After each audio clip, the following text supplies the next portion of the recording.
Здравствуйте, ребята! Сегодня мы познакомимся с частью речи имя числительное. Определим его грамматические признаки и синтаксическую роль.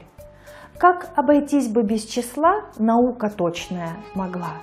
Расчет во всяком деле нужен, и ты с числительными будь дружен. Слова со значением числа играют очень важную роль для нас. Мы встречаем их на каждом шагу. Вот посмотрите, если б не было цифр и чисел, мы бы не смогли назвать свой возраст, определить дату рождения, указать свой адрес, назвать номер телефона. Так что же такое числительное? Числительное – это самостоятельная часть речи, которая обозначает количество предметов, число и порядок при счете. Числительное отвечает на вопрос «сколько?», «который?», «какой?». Например, у Пушкина «Три девицы под окном пряли поздно вечерком». Или «Входят 7 богатырей, 7 румяных усачей». Сколько? 3. Сколько? 7. 8 марта – Международный женский день. Алишер перешел в 5 класс. Какое? 8. Какой? 5. Числительные имеют два основных разряда – количественные и порядковые.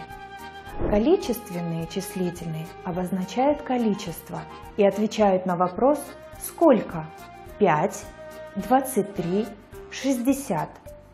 Порядковые числительные обозначают порядок предметов при счете и отвечают на вопрос «какой?», «который?», 5, 23, 60.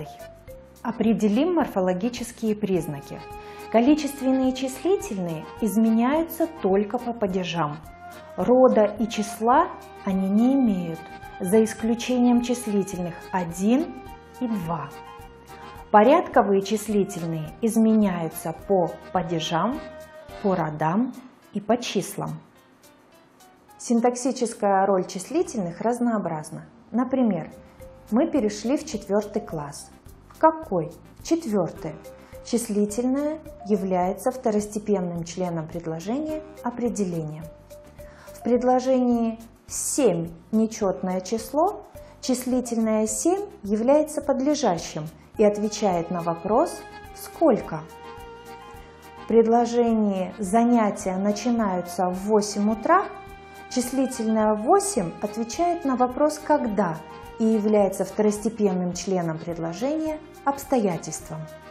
Важно запомнить, числительные, которые употребляются с существительными, являются одним членом предложения, так как представляют собой неделимое словосочетание. Необходимо отделять числительные от других частей речи, имеющих числовое выражение.